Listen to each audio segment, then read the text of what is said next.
Hello, guys. My name is Bhavya, and I welcome you to Teen Talk Teen Talks. It's New Year time right now. However, in I guess 2 months, it'll be time for our finals. At least for us. For you guys, I guess it'll be around that, Feb and March. And the common thing which I hear everywhere is, bro, how do I study? Like, how to study? And then like this has become very frequent recently, so I'm like, okay, let me help you guys out. But then the thing is, there are many people help, like providing help, but what happens is they don't get an exact answer of what exactly they have to do now at this moment. So I was like, okay, let me just answer that question straight up, like how to study. I think we should keep this exam based right now. That if you have got the date of your exam, open the calendar, start counting just how many days and how many weeks you have. Now, after you have that count, we will, and like, yeah, let's just keep this in mind that we should treat Sunday and Saturday as like similar to what we treat other days. Like, we shouldn't totally give up on studying on Saturdays and Sundays, because on Saturdays and Sundays I feel we get more time to study. So I think we should utilize the rest time, like utilize all the time and divide it into rest time and study time on Saturdays and Sundays. So we'll be discussing about routines right now, because planning, there are life planning, family planning. So why don't we plan studies? Like, studies need a planning, because people get lost in where and what to study. Where exactly should they start? So now we have the number of days left for the exams. So let's keep this on hold and go to the part where we design our day. Now, we will be providing you with pamphlets, for not pamphlets exactly, like, yeah, we can call it pamphlets, for you to like customize your routine. We will provide you a table where you can fill out things and customize your own routine. So basically, in this timetable, you can always make this on your own, but we just want to help you out. So basically, what you do is write the time you get up at the topmost of the page and write the time you sleep at the bottom. Now you have the entire day. You can like you can count the number of hours you sleep, and accordingly you can make the tables and all that. But then the rest of the hours you have to segregate them according to what are the things you always do, like eating, going to the washroom, or going to the school, and like etc. All those things you have to fill out first in with the times. Like for example, from 8 o'clock to 9 o'clock I'll be doing a particular task, or 8:15 to 9. You can keep any slots for whatever task you have. So yeah, you have, now after filling out all the things, and keep this in mind that the graph should also include your free time. Like for 1 hour I'm going to rest. For half an hour I will watch TV, because without rest we can't go on with our day. So including that, and then we should check for the places which are left out, the blanks which are not yet filled, and count how many hours are left. Now, if you have the required hours left, that's good. But what if you have only 3 4 hours left, or let's take three as the example. We just have 3 hours left after segregating and doing all of it. So then we'll have to reduce the time of different tasks. Like for example, if you're spending 1 hour on dinner, I think you can spend a little lesser, maybe 45 minutes, and lesser time on taking bath, and you can math, like you can understand what to exactly to do. So after that we have the number of hours we are getting per day to study. Now we are coming back to the part where which we kept on hold. We have the number of days before the exam, and we have the number of hours every day. Now comes the next table. Now, yeah, please don't think that are we wasting so much time in planning? Because people think that instead of wasting so much time here, let me just start studying. But if you don't give this time right now, like this is like long term planning. Because if you do it today, you're going to follow this for the next 1 month. So this is very important. This is an important stage. You can spend 1 hour behind this and it's totally fine. But of course, you should not daydream and spend more than required time. So yeah, coming back to it, we are going to make another timetable. This one which we designed earlier was the day timetable to find out how many hours we get every day. Now, in those hours, what we are going to do? On the left side of the page, you're going to write the timings. For example, 5 to 6, 6 to 7, 8 to 9, whatever. You have to write the timings. And at the top column, you have to write down the days, like Monday, Tuesday, Wednesday, Thursday, Friday, whatever. And then, according to each hour on each day, you're going to segregate what you want to study. And before segregating, in the down column of your page, you're going to write down what you want to finish. What are your like broad goals for that week? For example, you want to finish 2 chapters or 3 chapters that week of 3 different subjects, I guess. So you have to write down, and that's the goal for your week. But that doesn't mean you overestimate yourself and give yourself big goals, because this can lead to discouragement. You're gonna give yourself big goals, you won't be able to finish them, which will lead to you being demotivated and you feeling that okay, I can't study, I just can't do it. I have listened to a podcast also and just can't do it. Don't give up on yourself, because these are the small tricks which we go wrong with and we blame ourselves for not being good enough. But remember, we are more than good enough. It's not, we are not just enough, we are more than enough. So yeah, give yourself realistic goals and give yourself some extra time. For example, half an hour. Just give yourself 30 minutes extra than what you have planned. If you have planned for 5 hours, study for, make a timetable only for 4.5 hours, because anything can go wrong for the half an hour. Maybe your parents call you for something important and all these things, and you will feel that okay, now in my 5 hours, 2 hours are already gone, and like your my timetable has been messed up, and this leads to anxiety as well. So we'll be providing the pamphlets, and you can fill these out, and I think these are gonna give you great help. In the next part of this podcast, we, like all the members, are gonna record together, and we are gonna share our experiences and the tricks and tips we follow, and we would recommend that to you as well. Now next, let's head to the next part of this. Often we start feeling very inconvenient, or let me say very stressed after all this. We feel very packed inside. We're like, oh my god, just what am I supposed to do? And like, exams are coming up, you are all tensed. One of the things which I recommend is a change of environment once in a while. Because what happens is when you are studying in the same place every day, you start feeling very like stuffy in that area. So changing once in a while is a good idea, but you shouldn't change every now and then, because that will affect your consistency and the concentration. So now I want to go to the part where we can like talk about our feelings on how to not be stressed out. So I have some points which I came up with which really help me not feel stressed out when I am feeling overwhelmed. Okay, so the first one is start small tasks first. Because before starting your day, I generally make a list of the goals, or which I call the to do list. Not just me, it's not me who has invented that name, but then yeah. So do this to do list thing where I write down all the things I want to do in this on this day. That can include washing my clothes, to cleaning the washroom, or studying history chapter 5. It can be anything. All the tasks I just write down. Some people like to segregate it with personal and professional and those kind of titles, but whatever. So I make this to do list.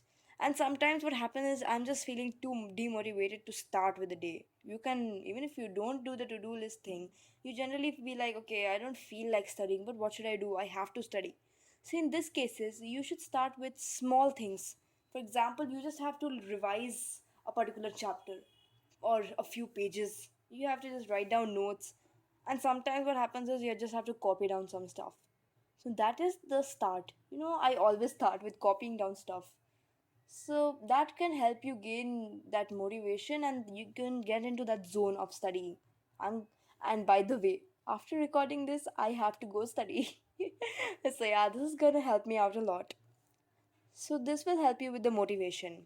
And next thing is bring everything you need during that study hour, those study hours, into the area you want to study in. Because if you go out and in again and again, that would bring a lot of distraction. It can so happen that you have some important discussion going outside your room and you will get so involved with that you can't come back. So things like water and stationaries and anything that you require, you should just get that there. Maybe your system and etc. One more thing which is good is light music. Now there's a scientific reason also. I'm just randomly saying things because I was told by my dad that why would you play music, that would be like distracting. And then I'm like, no, wait, there's a scientific reason. What happens is there are several things around us and our attention has been distributed in all those areas. But then when we play music, and this music shouldn't be rock, pop, or etc. It should be calm music like instruments or like frequencies. Those kind of sounds and musics would help you put concentration, like it'll bring your concentration to only two things: your studies and the music. So this would help prevent your attention from getting divided into different parts. Next is committing. Okay, this one is a little challenging one. Many of us have those irritating siblings. Like in my case, I'm the irritating sibling, but then, anyways, many of us have those irritating siblings or any other family member. So, what we can do is we can commit to our family members, which basically means you can tell them that today I'm gonna study for 5 hours. And then they'll be like, oh, really? Yes, I'm gonna study for 5 hours. And then what happens is this thing gets into your mind that you have told that particular person that you're gonna study for 5 hours. So if you go out before that, it's very possible either that person starts to tease you that you couldn't do it, or you feel disappointed in disappointing them. So that leads to your mind saying, no, let me just finish this. I've committed to her or him that I have to do it for 5 hours. I am gonna do it for 5 hours. Okay, and I very much recommend you doing this with some sibling because that person is gonna tease you like anything that you couldn't do it. So this is a tip. Next is arranging your thoughts, putting it on the paper. you know I'm doing some important work and then suddenly this thought comes up. And I what happens basically is your mind wants to remember that because that's important and you don't want to forget that, but at the same time you want to bring your concentration to your studying. So at this point, you should always keep a small notepad next to you with a pencil, because phone, like, you can use your phone as well. But then what happens is when you have to open your phone and like you might come across something distracting and that's gonna like lead to something bigger. So instead just keep a paper and a pen next to you while you're studying. And then if any thought comes into your mind, like you have to put the vegetables in the fridge or something like that, and you know that you're gonna get like blasted because you won't do it by your mother. So you just write that down in that paper so that later you don't forget. Even if you forget it, you have it written down. So you that it there's an instant like free like there's this free feeling which you get that okay, that burden is off my shoulders, I can continue with my studies. So this kind of thing is a very good option even while meditating. Like what happens is sometimes there's this very important thing that comes to my mind, so I just prefer keeping a paper there, and even with my eyes closed I just scribble that word down, which is quite helpful. Though we shouldn't do that in the meditation because like meditation is okay, I'm not going to discuss that. But then still this is just something which I do once in a while. The last part of this thing is jumping. Now you'll be like, wait, what? Jumping? Yeah, whenever I'm feeling overwhelmed, what I do is, now this is with me. I don't know if it will work with you, but I just want to give you this suggestion which like you can practice and try out. What I do is I start jumping and jump fast and like take big jumps. So what happens is your attention is on landing and your breath getting faster, and that literally it takes my mind off what I'm thinking, because I'm not able to think about something else when I want to see that how I'm landing. I don't sprain my legs when I'm landing, and how my breath is going fast. So all those things come into your mind and you just stop thinking about what is stressing you out. So this I do use it when I'm feeling very overwhelmed. So I think and I hope this really does help you out. Next. Okay, this one is something I introduced my friend to.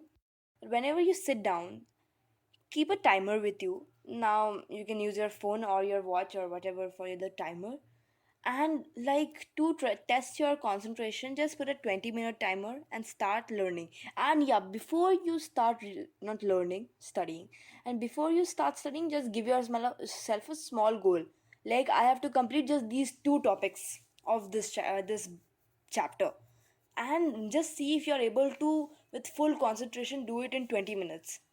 Now, if you're not able to do it in 20 minutes, you can reduce the thing to 10 minutes and see if you're able to do the thing without getting distracted in 10 minutes. Because, I'm going to tell you this, hold your breath for 1 minute or do a plank for 1 minute, and you'll know how long just 1 minute is. So that will make you realize that even 1 minute or even 10 minutes is long if you utilize it well. So the main concept behind this 10 minutes and 20 minutes thing is that even if you do get like lost in your thoughts, which generally happens with people, when the timer rings, you'll be like, okay, oh, where was I lost? Okay, let me get back to this. So this kind of exercise really helps, because people, they spend like out of half an hour, they spend 10 minutes studying and 20 minutes lost in their thoughts. Like the difficult part is they don't realize that they are lost, and only after someone knocks on their door or some noise outside wakes them up to the realization that, okay, I was lost. So this would really help.